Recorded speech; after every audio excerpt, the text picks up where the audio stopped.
نحمده ونستعينه ونستغفره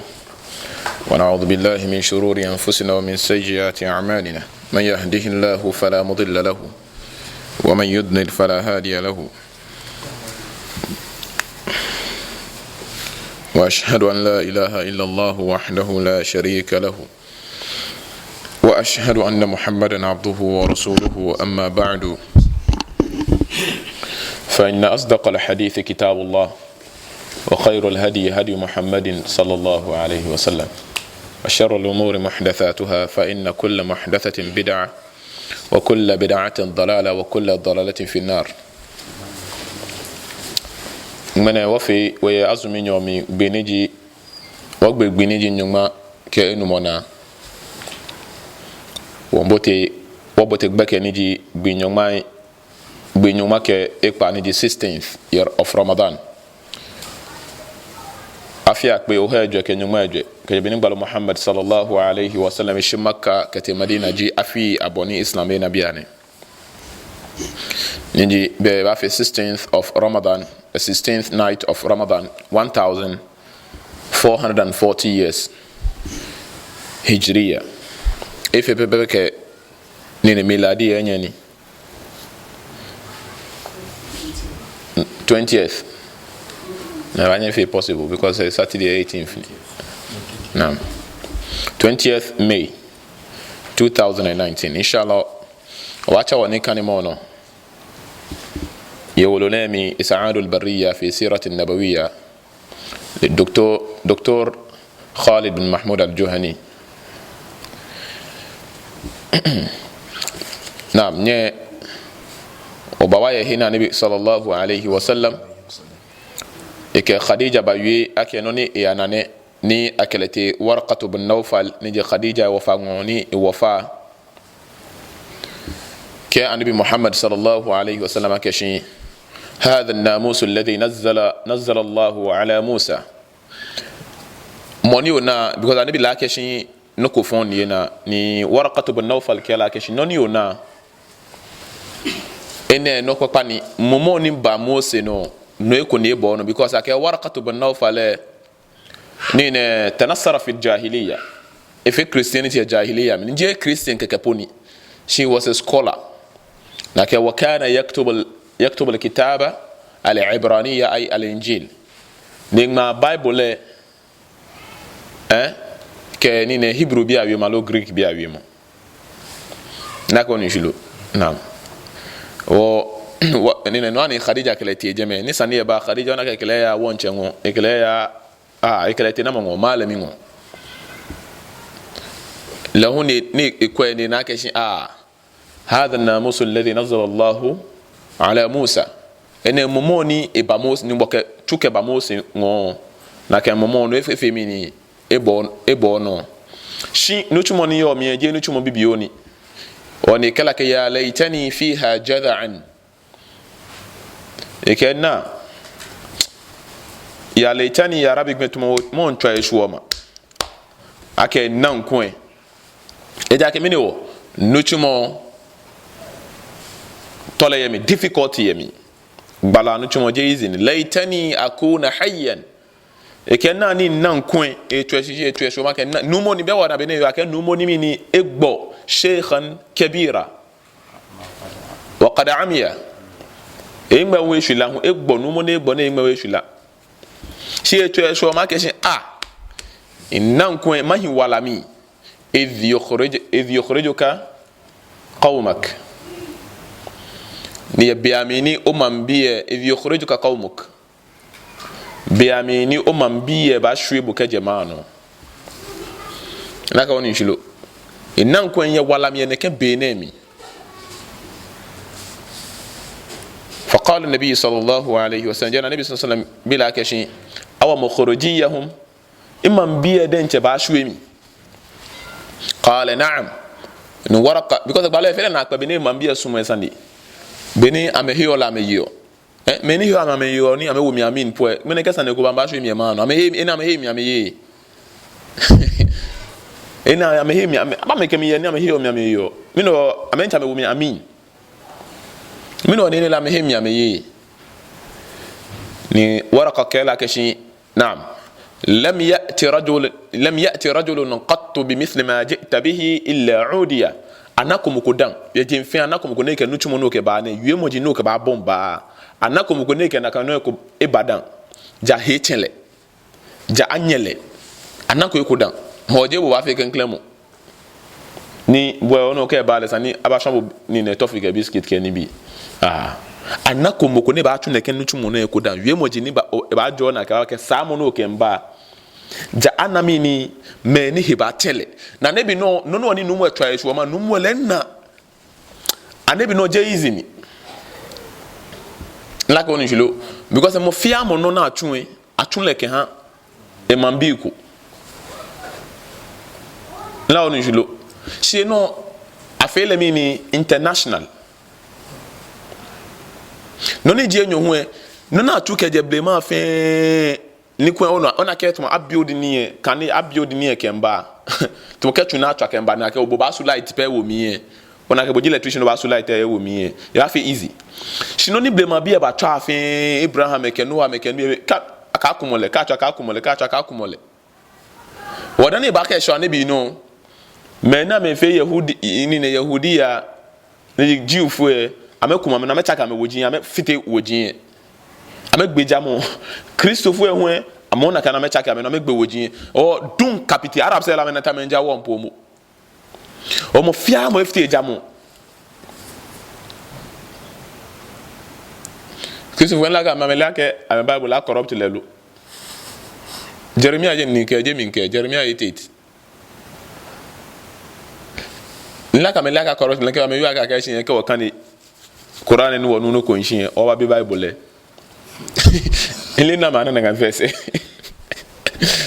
ke aga Quran ke wakane no ko wonu je wa bia me na e bodenje ken kle be wolo bodenje de wolo no ye de virus e Quran e antivirus ke abu ni ne o wolo no ye no ga ga bi le bo ba take virus e ke jodi ni ko mi ni e corrupt le na yemo ni o Quran na me achona ka yemo ji ni mo ka ka shi wa in kunta fi shakk mimma nazzalna عليك فاسأل الذين يقرؤون الكتاب من قبلك o bagbalo Muhammad sallallahu alaihi wasallam ka o he ya ke si nyungbo gbalo jibo na je Quran san na yo ko ho ya ke nyungbo gbalo wo fi bo gbalo ya bi me ni kan yo wolo e dani bo ba me ni kan blame awojin ase ko Bible gbe because ka Bible den che wolo Bible e shi ji wolo o ye ni ne Hebrew bi alo Greek bi ayo mo mi akiola Bible a chole Babylone te chole la Bible game chole Bibla eshiji wolo no na ke me na me ma Bible na me ke gbe bi an je Bible pa me sha me ma Holy Bible eshiji Holy Book aken gbe ko na gbe ni efe fan fi o le jina ka ake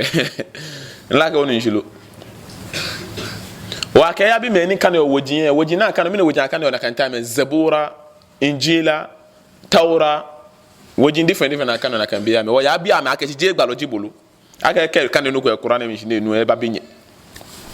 ni ye boni change Bible bo jo kan no bo mu na ba bibo sane Bible kan no bo na ba bibo ka bo mi no ba ke ko kala ke kan biya ne ko ke musa ba ke kan mo ni ne Quran chapter 2 verse 3 hami e ba jin shine e ba bon kan ma habo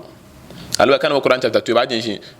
ألف لام ميم ذلك الكتاب لا ريب فيه هدى للمتقين كو كان مو قران chapter نك مسلم كان ينچو مي كان بو بو كا كبو جوا او كو بايبل نو غبل ميندا نو غابي بو ساني ني بايبل نچو غبل لا كو نشلو نعم وانا بي اكي ابي مني كان يولو اكي جي غبالو جي لو نا ابي ورقه بن نوفل e kan o la lo kan e wolo e kan do ni ma mi ne ke e ke Jibril jino ne bo ngo Gabriel jimo ne bo ngo o me ni kan yo wolo na nabi sallallahu alaihi wasallam ba me mano mi ake gbalo Muhammad e gbalo ni la go ni julo si je bo mo no kan e wolo e ko kan e wolo ko wana ke si Islam no ja no kwale o bo kan mo Bible le mo no kan na ke Islam no ja no kwa si ja ke ko kan e Quran no nu je ngba no ye tumasa hawo anabi sallallahu alaihi wasallam ni akela ke si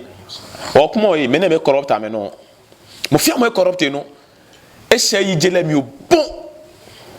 eshiji be no fe na ipa ba ni ba fe mi ni ehi adini wiemo ye ni tumo o kan ye non Yesu keba agbe ko na kan la eye o ke le no ba ho ke fe to mi ni shishinu mo e ba fe mi ni e build shagbe la fin Christo foi Cameroon fait business, Jew foi Cameroon fait business, Arabs bi Cameroon fait business. Mo fia mo nyo agbenyi mo jamo tutu. Benu wa bon ni ne masailu jahiliya kana mo be wona yimi. Agbela tu. Wole ne ba yo mo fe yo mo ne ba e ba yo ehe ni. Example to mo bi nyame ne bon so na hye mo e bi ne ye teshin. Anu kodan.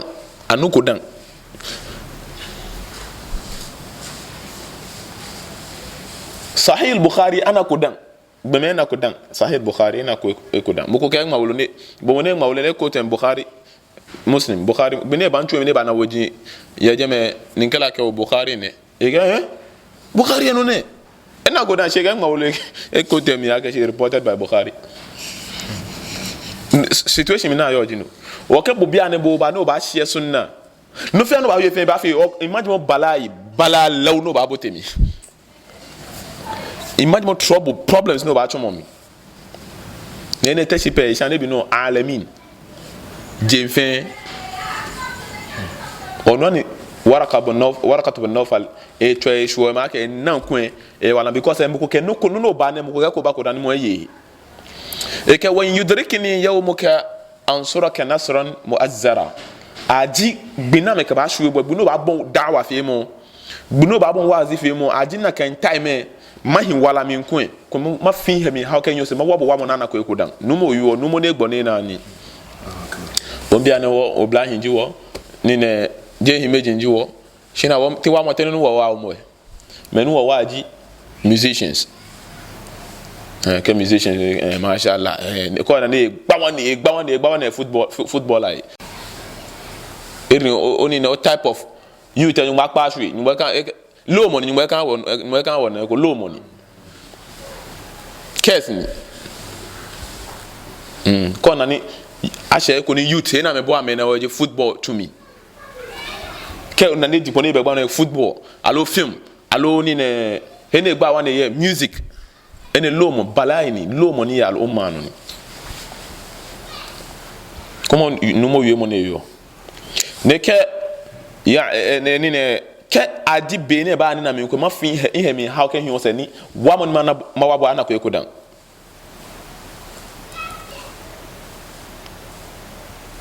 muazzara ne etwa bi ne ke mo ko fin he me how ne ke je izar he me how fin na ke wa mo ne ko etwa ba wa ne bi ثم مات ورقه نكجم ورقه نيغبو بيمي نيغبو وانقطع النزول نزول الوحي نيغبو اغبن وحي النبي نا وحي دون سيمين كرنا النبي صلى الله عليه وسلم سوره المدثر هنين مكيا ايها المدثر قم فانذر وربك فكبر وثيابك فطهر والرجز فاهجر ولا تمنن تستكثر ولربك فاصبر وكان يناكن مكيا ايها المدثر أبو المدثر وشون الدثر من دثور تمناك ذهب أهل الدثور بالأجور يصلون كما نصلي ويصومون كما نصوم ويتصدقون بفضول أموالهم نك ونشلو نعم وأبو منو هو يكنينا منو كاشي ألو منو هو نينا مواتي قم فأنذر تيشنو في مني نذارا تيشنو أبو ما كوكو أنا تيشني كاميا ميا بشارة مني ya me minche sane mini afeni ne hin ko ba ko ka me ba mo na mo metode na afo abo ni nidhara woni hamo na go ni shilo bo ame koko keje efon fe mo keje won jamo hi keje ni ne agban fe mo ka son fe mo hi bo ame koko aka pimo ku ye wose na agba egbile bo ame ko pimo ye gbonyo bumi bo ame koko aka me she ni mo gbe ni mo ba nye pata me hi eje na mi dana amba poeshi ehin wasa na egbele no to be nyimo ekpata me ko ma hin dani amame ba akpata nuhu bi ahin akpata adi bi ahin akpata samud bi ahin bo ame kokoye nehi wa rabbaka fakabbir ni yo wazi fe mo mi han nyimo jimo na efi agbo yemi wazi fe mo always focus on marriage but nibi ni is related to human ni relationship or sure marriage mini politics moral issues but o focus fan jino o shi nyumba mo na like ko ba tuni o chia ni me ba le na kan Allah we o shi on tawhid o shi on aqida na me la je to no ba no mufti men kini ya ke o ni wo fan ko meni mine o lenche la ke ni ni la ke bombe ni ke gbetu ni machine le lenche ya mi la on jilo ne to eche ahlu sunna ke extremist jame e to eche salafiyuna ke extremist jame no ani me gbo ke shia me here mino because jahili zuzuru tu jahili je male mini moko ka ya ka she moko aje moko na le nuko scholar ko ne yo ne de fe mufti men scholar mais je talib al ilmi poni je student of knowledge poni mino enu mo gbe ne ken quote Quran wen na ka ambulance quote mo ko wen on enu na ka no mashallah ina scholar kai Africa ona bi Sheikh Wasilullah Abbas concerning le ni Sheikh Wasilullah Abbas ke na money Sheikh Wasilullah Abbas ni menye le woni ne wo be ni wo yo ne ay ne jela mi fenchon mamlaka Saudiya ay meni nyumbo ehame ni ne ewa me no ye every umma to bini anabi sallallahu alaihi wasallam ke meni amesa adini egbe ame scholars of hadith ni wo yo bia ne pillar ni yemi la ko ni julo Sheikh Wasilullah Al-Abbasi Sheikh Muhammad bin Hadi Al-Markhali Sheikh Al-Wadi'i takratan Sheikh Adam Al-Ethiopi mene ma meji mena menye jele mi hadith anabi sallallahu alaihi wasallam ko me ko meni fatami na bile concerning mufti men ke mene mo ko be ni je video e chonle na bile concerning ne gaji na moni elele ni mo fele na kwaka le na ke bien na Ghana bien na me mufti men ke West Africa na le de wete mene America le mufti men ke le flag ne le mufti mo fiamo le ninka mene me kote na kasio ni me kasio na mo ye de kan ka ko mufti men he na kasini na mo ye de kan na ka ko mufti men da bi ko na ni me ni am ko mufti men me na me kasini ni he na kasini si he na imagine kasio ni to Damascus Sham ke ngbe jo ni ne tasala ten ndar ka ce da kan ya suna wurin na Sudan Egypt mamlaka he ne na mo ya de kan ka mi ne yu da mi mufti men mi ne yu na aboletui ne ya ko to marriage mi ne counselor wa wo ni ne mensa tabel to ile yu on counseling mensa tabel am fa fi counseling yawa ke Quran e ka to mensa tabel ile che ko to Quran le je se nye ko to ambulance ne ko la wo ni julo ni wa ka rabbaka fakabbir ke o ba wi tawhid jino ni sane fi agboyemi o nyumbo di mo ne fe mi ni agboyemi nyumbo sane aba jo ke amete me kwa me employer nyumbo sane am employer nyumbo ke ka me can deceive me onushi to mo ko ne to ne deceive bo ya ke shi ona ni wo fe muslims jiwo shi nyumbo gbe no ke ni ha mi ke ona use Islam ne ke deceive shi ken klene ja kwa ke le la ke ne ke muslim ni lo ne yo ne je sole ko fajr onushi ne yo ne je sole ko fajr ona ka me ta me wi ka me quote Quran ne no je employ nyumbo wi mo ken weni ne ko ne ke deceive me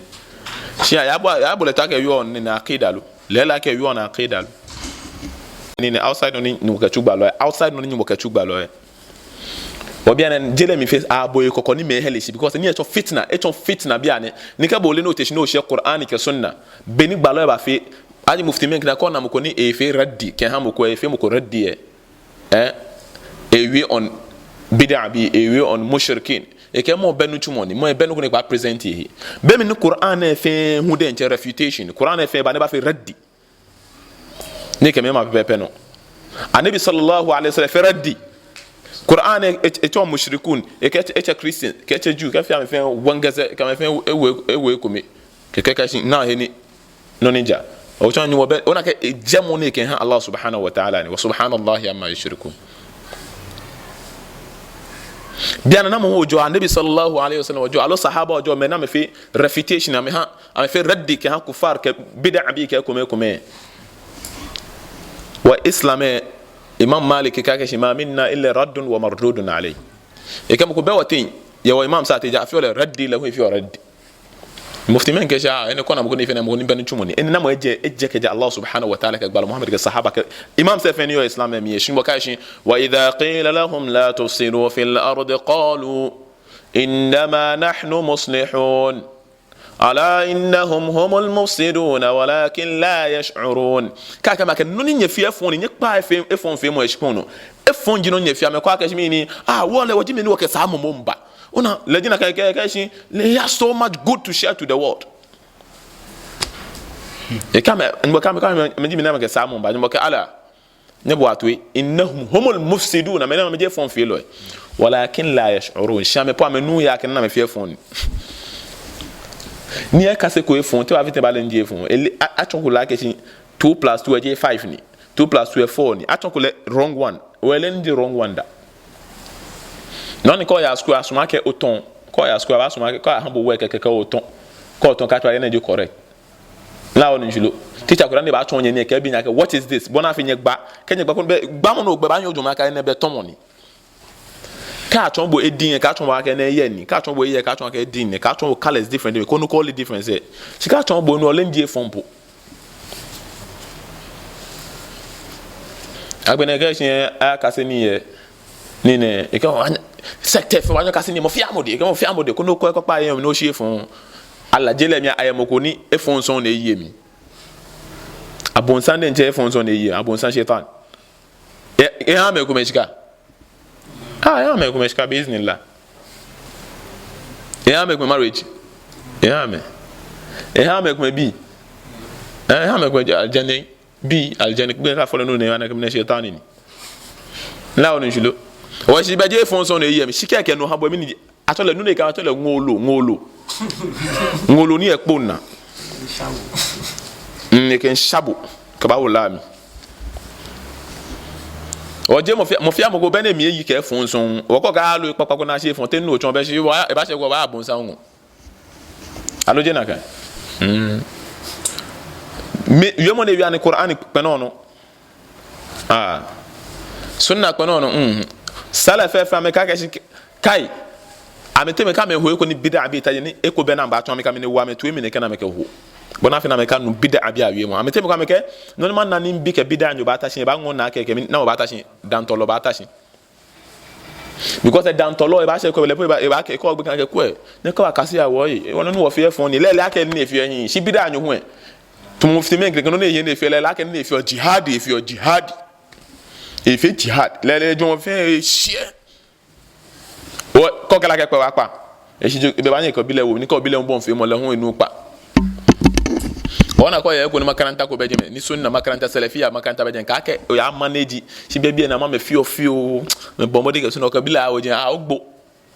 e ba yin ko bile ba ta si bo ya school ni aka se mask ni ne na ka no ka ke christians ya no la ke si wo ni le ake ame la wonu julo no ye beta kan ka gbo na ane tina kan aga mini islamic school mini ne ken islamic school ne ken ka gbo na ane hi be ne yo ka shi be ni bo ne je chon ma la mi no chon le ni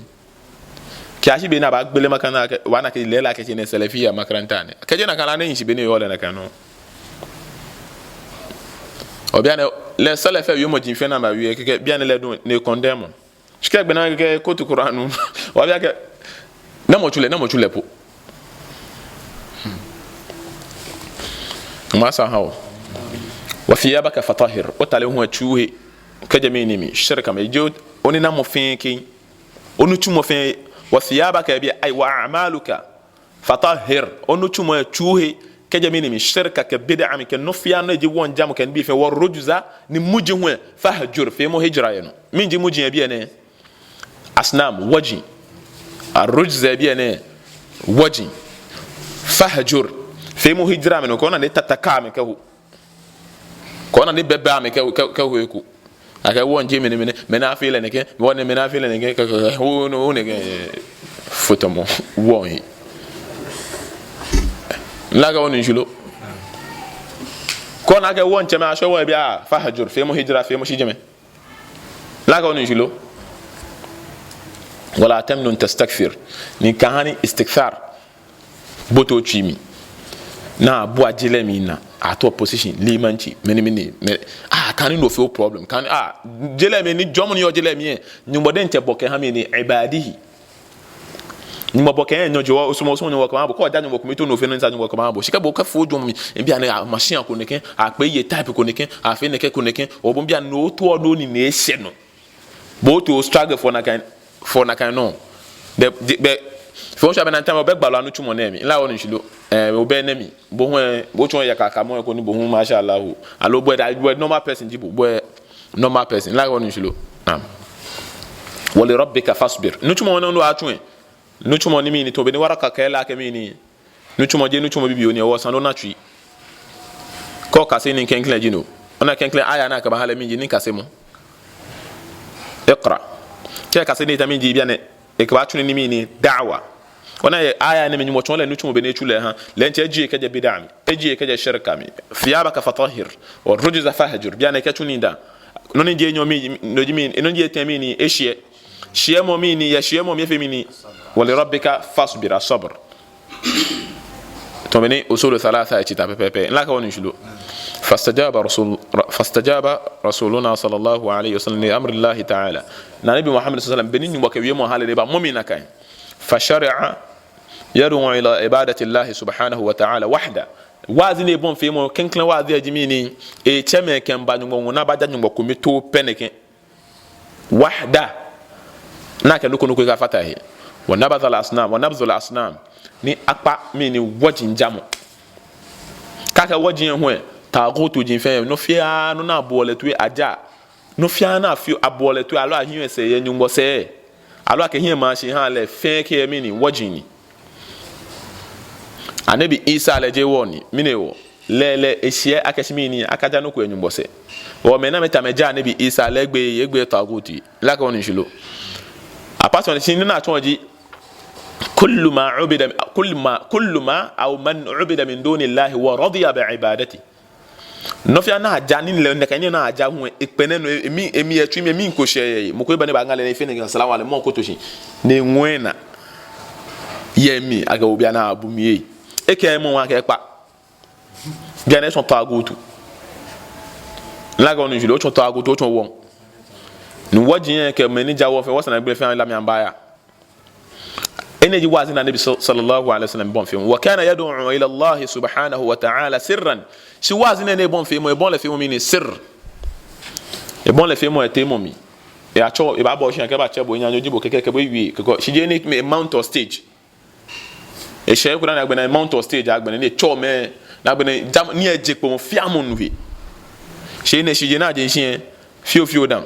na akamen wi ni ne ye kokwami la ko ni jilo na حذرا من وقع المفاجأة على قريش التي كانت متعصبة لشركها ووثنتها anabi fene bona feni quraish bi akaba fele nuko ne yen beyino akaba gbilalo nuko bi amene be yen be no mini wa me fe mutaassiba ame mo mi garam gam yimini shirka femo fe katutu ya me tuyami wa thaniyatiha ke wonjamu na acheni bi ke mfata nyumoyi bomo ke ya jikpo ni ya ni ne ya hekwe ya fe business alo nuko ke elote forbite me ke ko no ye fofa me fe je ne kan gbele no je nyumo na ekelen ya na ekelemba je no na nyumo no bia no na nyumo e kote no na nyumo na agbena me wajimi gingima wajitu malo uzza ke lata ke ko me gingima waji ena me fe used to ke je no se ame ke je no sa no kwale ko bedon falam yakun sallallahu alayhi wa sallama يظهر دعوة في المجالس العمومية قريش إيه في دعوة in general يا قريش بياتي ولم يكن يدعو إلا لمن له قرابة قوية ليشامكم يكون جاموني مو بنكل وادن تيك مو a very close relationship أو معرفة سابقة ألو موني اللي مو أكمل نكبر موني اللي هو اللي مو ظل على هذا الحال 3 سنوات نكن bene cho me secret ne kam wi nyumo esandene efe ne son for how many years 3 years وكان من نتيجة هذه دعوة السرية إلى إسلام الرعيل الأول من الصحابة رضي الله عنهم فأول من أسلم من أكن كدعوة نني في النجنج نجيمني إبون إن كن كلبي كجا صحاباتي نكدعوة نني في تيمو من نجني كنا كن كلبي كو إسلامي كجا صحاباتي رضي الله عنهم فأول من أسلم من الرجال الأحرار أبو بكر رضي الله عنه كيف على موني كن كلبي شهي نا مشي أكيا مشي هي يقبل ما دي سنتي موني كن كلبي هي أتي لجنامو أبو بكر الصديق ومن النساء خديجة رضي الله عنها ياتي هو خديجة رضي الله عنها ومن العبيد زيد بن حارثة رضي الله عنها كجا نوجي ناهي امي موني كان ني يجي زيد بن حارثة خديجة نوني ني خديجة كي النبي صلى الله عليه وسلم ني خديجة كلكي النبي صلى الله عليه وسلم تو يوني ايه تشوني ni emari ni ke choni efemi ni ke wule na kajibi na ke bilema na kajibi ne yole be ma de sana hiyo ke shika na ke Zaid bin Haritha akala ki Nabi sallallahu alayhi wasallam wa min al-ghilman Ali ibn Abi Talib radiyallahu anhu kaje bukan bi ate hwe mena me hiya fa ko ate Sayyidina Ali radiyallahu anhu sho wana ke shi ene bi amina bon da'wa fi mo jinu sina bon ko da'wa fi mo mokotumo نين تغلت بحيرة مني كان النبي صلى الله عليه وسلم بصرة لا يكون فيما كان النبي صلى الله عليه وسلم يوم بالون يوم على وجهنا كان نجي نيو ورقة بن نوفل لهم يني إيه يوم شينا أشوف بينا نبي بون دعوة سرية في يوم منا قدام هي إسلام يومي أقبله كن كلام مني هي إسلام يومي بيقول أبون إسلام براكتيس شيء منا ما هي ame yoma ke le nyugo balon yomu to desana kamen which pa ke biye ba shena ba wale Salman al-Farisi ne keni ne Christian ne osofwe de la jimone ke Salman al-Farisi agna ta shofi ne ba gbo e ke ya Madina ne ya he Anabi sallallahu alaihi wasallam ewomi wana ke menama me he ame yomu Waraqatu bin Nawfal be ko sahaba metashina men ke waraqatu egbo ya jahiliya waraqatu egbo ne egbo mushriki ne kene ame nje waraqatu bin Nawfal جينا النبي صلى الله عليه وسلم يقول بك لا تسبوا الورقة نكجا ورقة بن نوفل فإني رأيت له بيتا في الجنة إذا كمي انتشنا جي إشياء تومي الجنة شيئا ورقة بن نوفل باو نجي نموه لا جوان نبو مدان ندانا بعد جنو جمونشي شبنا جنو جمونشي بني بار نا بني جنو جمونشي كن كلموني إيه يبو داني أكتي ورقة نو ميكو كاشي لجي خديجة وخديجة اللي قالوا أنا كني قالوا كلا الشيطان جروني تو يقبلنا كميني كلا لا يخزيك الله أبدا إما وهم بوهم قلدا وبيان نسانية هشين ورقة هي جمع نفهميني لأنه إفيث بات أقبلنا كشو ما شاء الله نيه نكني بني يولي ولا ي كوكلفون أبو بكر ماتيك عليمك زيد بن حارثة مفاعتي أميني لجي كنكلين وباك يوجي كنكلم مني النبي صلى الله عليه وسلم يا مفهمتي مني جينيو ابو بكر الصديق من كان سيدنا علي ابو بكر الصديق رضي الله عنه سيدنا علي لين كان جاهليه فيو بغني شينا جاهليه لا كون نشلو وبنا كلا دنج لين كان بابا بان هيدان داني بابا سمي باك ابو طالب كلا يعني يا شان نانتنا ne ba hanya ne bisa chuka ta Abubakar je Anabi sallallahu alaihi wasallam Abubakar je ne yaken le na kele eju emi je nyu ke ja anukale ne ka amantu bika le moni ja ne biomu wala bina ko le sana kele ka kele no he yo mo dan se na ali ba chan le obini ba pak agbene ba he ba yi ne ba he la gonu jilo naam ثم دخل الناس في الإسلام جماعات ينوسه نا بون مني نامو نامو مني امكان بلالو كemba mais babon islam bote mo jamaa na babon islam bote mo jamaatu min ar-rijal wan nisa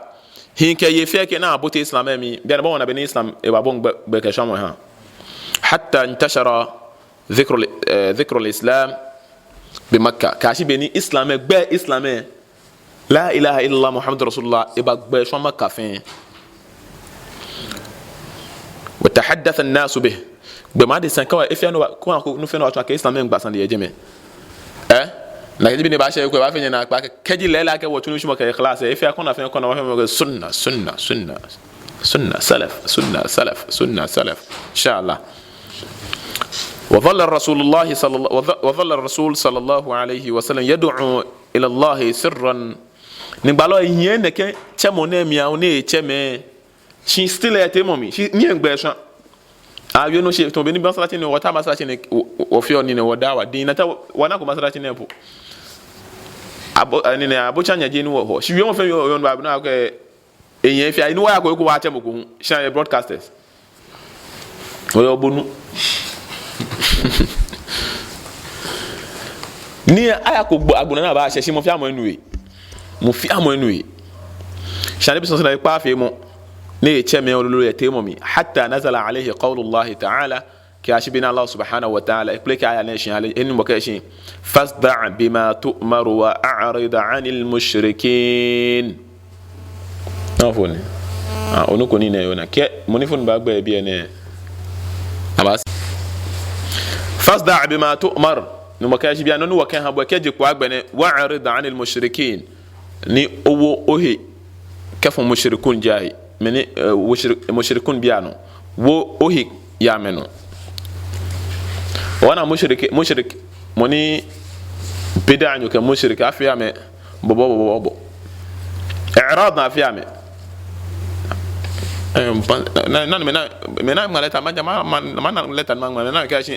a cha zan ken disturb ke na ma receive letter me jam ka me je tuma bi awo me gbekra me ka je mene sa me ka maleta ka bien egbe ya me to mai la ni jilo bien makaranta ni le denje me na ni no me ka maleta ka ba ka je mene se ha je be ke bia ame ko nupa ye ni ame wa me no nupa ka wo ni mo ka ni mo ni ka wa fi wa'ard anil mushrikin bo ka azan bo musni ata ye communication a cha azan ken disturb inshallah amebati amebobole bobo فأظهر النبي صلى الله عليه وسلم دعوة للناس جاء النبي صلى الله عليه وسلم يبابون واضح فيهم ولما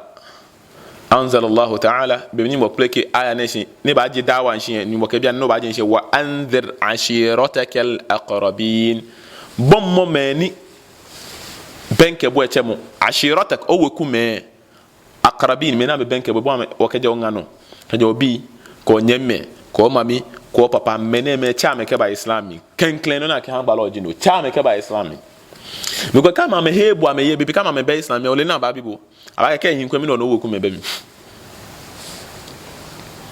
la oni jilo nam to beni obana ni ne Abu Lahab fi o kan ne beti hie kwa shi kwa me mi woku nyo ne mi la ke se kenye ka bo aletui no oni Abu Lahab ne oni hani me pi e han bi son sala me ye na kan bia mi because ake mene bu kunyu nelebu nlago ni julo wa ke check kenklen che wu kume na kene fena kharaja an-nabiy sallallahu alayhi wasallam hatta sa'ida jabal safa fahataf dine fena nabi sallallahu alayhi wasallam safa ba wala marwa ka safa ka marwa anabi akko na kan safa gon ne che e bon bolom ya sabaha ya saba ene jamoni ni ne bi mo na ke cho me to mo sanekueba nyabani wa hadhi kalimatu yaquluha almustaghith ene yomoni ke mo ko ntaw wa mo ne bo ke ni ne ke cho لان العدو كان يغير غالبا في الصباح because aka ke henyelo mbe ba attack nye ame ba lebi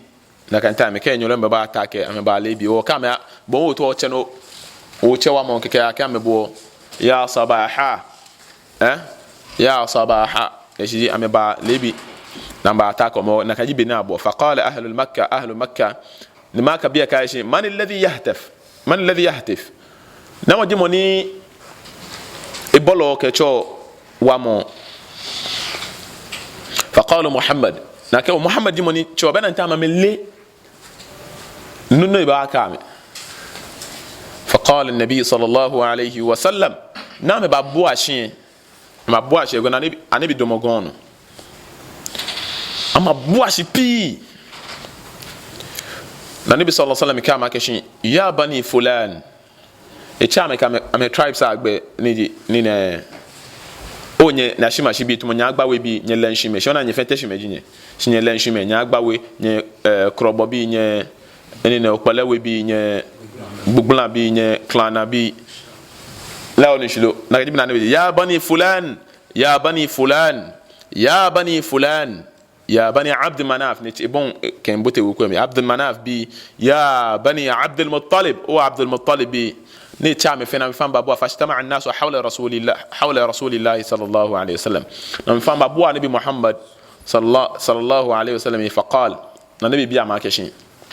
ara'aytum in akhbartukum أن خيل تخرج من سفح هذا الجبل أكنتم مصدقي إبيا ما كشين نا أن إبيا من كان كينيا بني دوم كان كينيا كشين هني لا يكمن جه غونن سبيا نو مبا أتاك وبيا نو أن نبا هني با يلو أن نبا كشين مين يانو كوالي لو قالوا ما جربنا عليك كذبا ameka waba experience kuni chwa ke bo mali dan o mali ko dan yo wala shinemi ma jarrabna alayka kadhba wonu ko amali yo na da o mali ko dan sallallahu alayhi wasallam wallahi malan ka amali kesho mo ka amali because ko amali shikome yo wala shinemi ye musin sa te me na keje ka ona ka friji puni ka me yo na kan tashi akema ame jawda sa ke mali ko dan aoni ye musin sa te no ba amali kana ngbulen se ka ona mala fa hadith ahi bo ke ko lo difference be mi ona ko wi ke ni ko lo hu wi na ka jiba na me na abu o wi mo be se na mo ko wi mo ko be no wa wi esa na he o wi mo ko wo mi don ko afi tuba mo ko nyumbo te afi tuba ni just study for years na ka o jo se ba jama no ka mba je se ja pa nyumbo fa na ko she kibo na ko le se ma aba consider ke shi le bia ne ni ne sko male sko mi awon wa male won ba male fan nebi no ogbena amene ta me yola sake mi na nebi sallallahu alaihi male ko da faqal je na me yola sake amene bi male ko da na nebi je wi mo ne ba wi amen e ba ka men shi ne ke shi ya bani ka'b bin lu'ay inqadhu anfusakum min an-nar e ke o nye banu ni ne ka'b bin lu'ay nye jiya nye ke jalami ya bani murra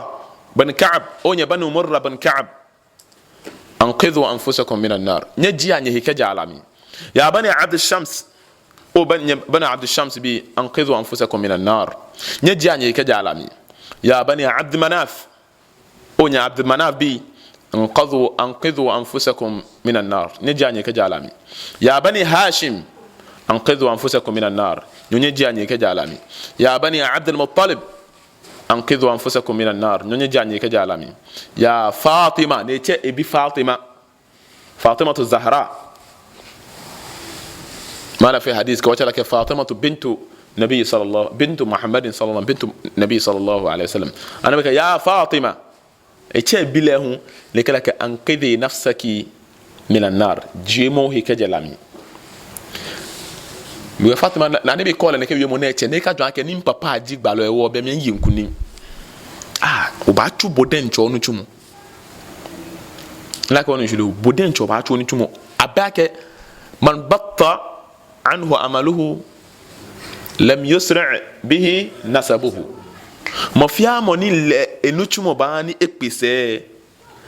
e papa alo e mami alo he na eje shia na eje han ni mi ni enu chumo fe fast ka about ene kele wal janna la ko ni julu nabi sallallahu alayhi wa sallam fa inni nadhirun lakum bayna yadi adhab ash-shadid eke atumi aka gbalo ke hanye ni ba bonye koko yehie la ni na wa kan yehie wa inni la amliku lakum min Allah shay'a nwe kuma edinye fe shika po ehye nyumbo hie mbe wa moko ni ba wanye mbe he wale ko enyumbo hie wonu ma kanye dinye di anye ke jala mi nye bo awe mon ma wi to nye ke di anye ke jala mi ona kenkle mo na fole ni ena he minhye ne jabu lahab aho ne egme enyo he na tola menje enyo gba Suwaibatul Aslamiya money kenkle na e free Suwaiba because of afa nabi Muhammad ne na he minhye beni gbalo Muhammad sallallahu alaihi wasallam e cha me ne ke bia na afi le gbalo ne bo ame kokko leji moni kenklen ni lomo balo Muhammad sallallahu alayhi wa sallam o jele mi ke no yo da na ke ji je sunna so hin ke je nyumbo so hin aba na me pini ba so mo na aba invite wo ba ye ni aba fe ne ka ba mo si bia me ba bon ene tumo no hu amaji me na ba lomo bo kenklen فقال أبو لهب جنا على أبو لهب إنك تبت لك سائر اليوم لك كأني بقى كده من سه لومو بيمو جنوني إبانو كاشي نانو كده من ك بيفني شيء اللومو بو وخسرانا لك سائر اليوم شكبه مو جنوني في بونو أبو محمد صلى الله عليه وسلم نبيلا كالي هذا جماعتنا إنه وانو أبوا بانتي ننا كبادو مبيه ويامنا نمو reply لجين فنزل الله تعالى نمو application نمو تبت يدا أبي لهب وتب لومو جنونا لومو أونيني اللومو أبي لهب إنيني موني نوني كمين كلومو النبي محمد صلى الله عليه وسلم نمو لومو نكاينيني وتب نيني هو إهشين لومو مي لقبمو دينتي إهشين لومو مي ما أغنى عنه ماله وما كسب إننا نينا ما أغنى عنه إفين سنامو كهانله ماله نيجي نينامو وما كسب كنو في عندنا إبي كنعمل فين كوي فين سنامو هانله نمكاميني ما أغنى عنه ماله سيصلى نارا ذات الهبة إبا بوت لامي أكبا ولامي لانميني إتو جدي لكن ونشلو نعم بيانا أبو لهب نوبك إنغان سنيكا باميندا أبو لهب باكيج ني منو لو ما نبي محمد نمكايشي من آذنت ما آذني وليا من آذني وليا فقد آذنته بالحرب مفيا موني إبافا إنني إباف فينو كسي منو إنيون منو نيانيوه ben mu min chele na kan mu akesi ekamin yeta wala ni bi kwenke ole ko mo na bu min din ne fesa na mo habu wa kana min natijati al-jahri bid-da'wati anabi sallallahu da'wa ne fi on e bon fe mo e wo se na mo ni anabi sallallahu na ka jami'a anna kull qabilatin وثبتنا على من فيها من المسلمين النبي صلى الله عليه وسلم سينا وننا منجي إنا وكفين وكوه إنا مكومة كجمينك نعم بابوت أمتشون مسلمين فجعلوا نكا وكومة نونا مننا يعذبونهم عذابا شديدا ni ababon mo fiamo ne ba he gbalo Muhammad sallallahu alaihi wasallam ye na babon le pimo ni nawa be darbi tara be ko jijina ba gwame abu amena ya manjano ka gwame wabil ju'i taratan ekwe ahame ni ameyi ahoni ni hame ekwa ba momo ke fonshina eyeni enunu wabil enunu hale nu enu wabil rimali harra taratan ekwe akele ba fonshin ye desert no biame ni edo bona fin dole shia den te ekpolo yi fakana abu jahl nata abu jahl pe baban jahilci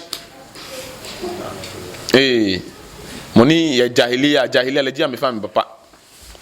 abu jahl be ko na moni jile biamini idha sami'a bi rajulin qad aslama wa lahu sharf wa mana'atu fi qawmihi be ko nimo ko je ewoku emi amewoku emi ne ya he islam ya he islam ne ba chon muslimi na ke gbomo na ehwe ye woku emi ya gboje ye woku emi ne ya protection ye woku emi wabakhahu wa akhzahu ne e babon ne ke gbomo na ehia hihwe mu ne babon le niseni ani fe mu wa yaqulu lahu tarakta dini abik wa huwa khairu mink e kam kala kan mene oshi oche jamo mene oshi o papa jamo no papa ehin febo ana mene na kan ba ka shi mene jamo ni woni me wanna me woni me ni fe alo kunutu nu wa nina na afika jablema wani menfeye alo tahajjud wa nina na afika jablema alo ne ken wa naka mene nyenshino o enshinyo to akeshi o yinfi o papa me o to yinfi o nyani me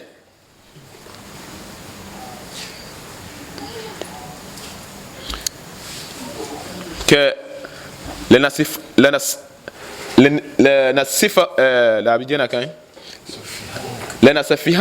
لنصفهن حلمك اما كه ona noni feni obwa na yo twi mi aka ba fie wa fite fen akin na gbene bolo fe mo jimi ni noni eba no lenas qabihanna ra'yak oni na mo fen ke ni ona ni di bolo ar sekala ni na mo fen ni ona fen ke ni ne to yemo ni arabi adabiya yemo ko ni ne to ke la kesin nono dwan kesin na kan ni ke nono na ke na kan ni fe ke bulu afi won ni fe ke won afite fi akin wala nadi'anna sharafak ona ogboje hun no hin power no oyo e woku emi o ba pa atale yo hi wa amma in kana tajiran qala lahu shikem ko ni le businessman ya fi ni ne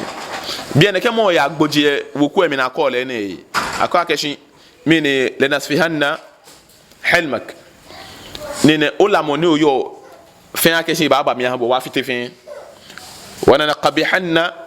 ra'yak agbena oni na moni konye fin wa fite fin wana nadi'anna sharafak na agbena wa mini wabu bodo ba akpa bule ko te yo hi aya mo ko na ke ne ke be na problem pe no to muslime ba fi shaka sana o he fimbo wa amma in kana tajiran qala lahu shikamo businessman mo ya chuni businessman ni na me college wallahi lanakasadanna tijaratak o business wa fitile wa hana hini yodi do wala na halikanna malik onina mo hwe onina mo no bua na wa fitile na ka ba wonna na ba san allo ba ja wa amma in kana da'ifan darabahu shikamo na ebe woku komini woku am royalty allo ebe je businessman ko ni amanya ma fite business ebe mi no wa fe don baba gbele ala ba jile na onu jilo na ke akwebe na to na fite bo na ke a otuni ke government wanya report ha o master ko kemko otuni e moko shishi wa be master ko na ba report ha agbena be landlord lady ko alo landlord ko na ba report ha ne issue ebo ye hia abe master ji ko na ba ke wo ha bo imam e wo no fi ne ko ba die bo ye gen na ko fe ne fe amenya me yekuni yami me na ba fi aba fi ba siri aba ka ba gbebo aba fi woneken aba fi woneken in kana da'ifan darabahu kama ibanu noko tumoneken be jijina ba jile wa aghra bihi sufaha ka hani sekelo gbeken bi ni be jome ba na me jile te kam en channel la ken shwehi wa kanat banu makhzum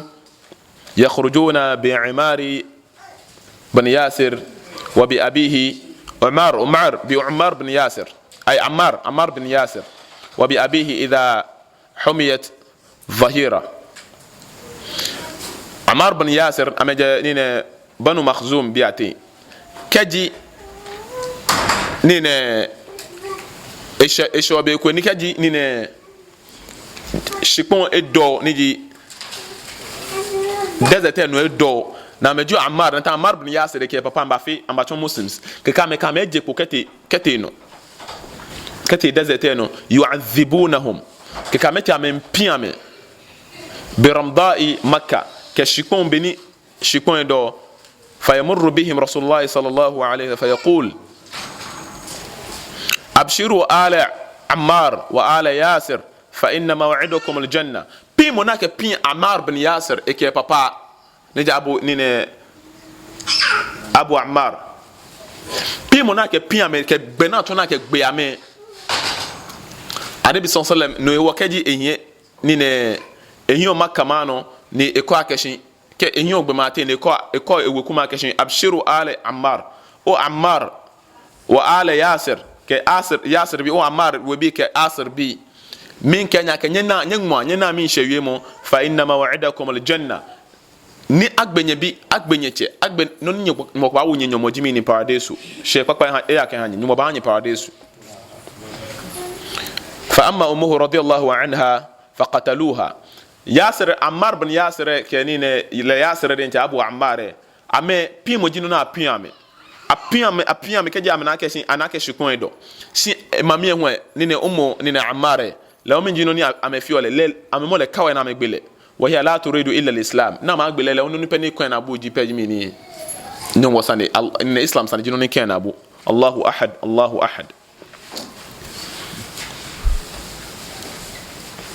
inshallah kan masmo okay awatu e kono wa ibe ne kan masmo woni wacha inshallah.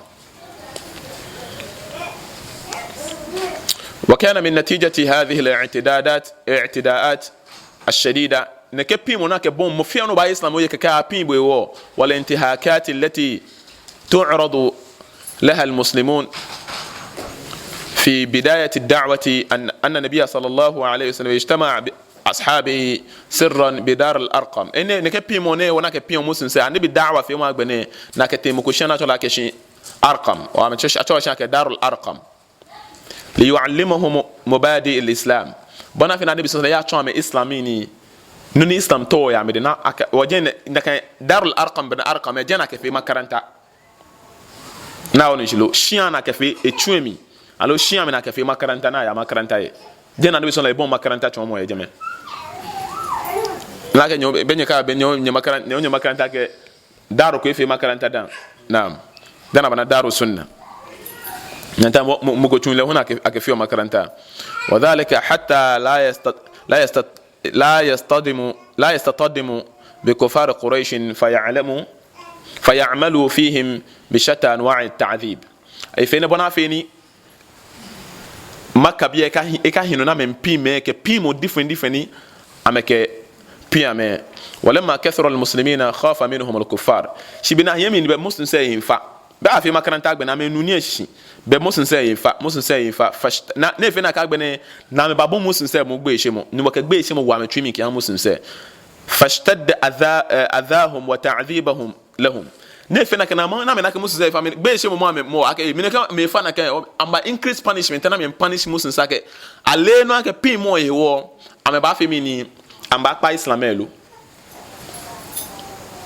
money a position ajele je money fe business afite business money le ho e be no ko amole a pin le bona fe na me kwa ke shi mo ba pa islam fe mo lo أذن رسول الله صلى الله عليه وسلم للمسلمين في الهجرة إلى الحبشة النبي صلى الله عليه وسلم يعني مسلم سافميني أما في هجرة كتي حبشة نجي إثيوبيا وقال لهم إن بها ملكا لا يظلم الناس عنده إك مانشة كويجين يا مانشة نكان مانشة إبي مني يو إشيشي ونيا نيجي في أميني نيا بابلو نيا abo nya babo ye eshishi nkanya bablo ala ablo fa nya babo ye eshishi la ga onu shilo na mete eje inshallah kan ba so wo bia na wo ba cha no kaje wo bia na wana pimo short ka benik so anabi sallallahu alaihi wasallam e ba na islam ka beni afia me bona afi jeno kuno na me pa islam ini ke jeni ne suke na jo ni ne ummu amare jamete mo ko na ba gbele le ameke ni ne pon beni pon na bu yo pon na bu beni yo ne do na kaka we ngbe enyo me na me famo ngbe enyo na kan e ko na ba gbele na me fin e bi ene ke yo de nyina ba gbele because of each muslim na fi eni ne ko me ke na ne e ko me ke mochu ye bi ene na fi ne hu ke mochu na fi ne na ne on ke mole ni me hin de ni tete acheme amekwe mo bia na mekwe mo bia na abomi gbala mo menengbala na ke chemi enyo ne kanji beni afi muslim se mena me wa na islam amekọ le mini shemonoko ete shefe birthday pe we ya Easter so mo ka te wi mo ke she lenchele intention me na me pin muslim se ne ken mene ameji me na mechomo gbalo henyelo ya meji me na mechomo onyanyo me ngene wana muslim ya afi Christmas na le yemi e ba twa knockout e ba ya 31st night e ba fi ne ken ka afi ahwewo hu e o ba na le ejeme wana ne ke loto be da se ke men ele gbeno na atwoni aka islam ngene ye ne she na akabashe ole ngene ko islam akesho mo ko ofan wa ni na nyumgo ko te no agbala mi echon lo agbala Easter Sunday mi echon le ko birthday na ko njulo ni ma san ha subhanakallahumma bihamdika ashhadu an la ilaha illa anta astaghfiruka wa atubu ilaik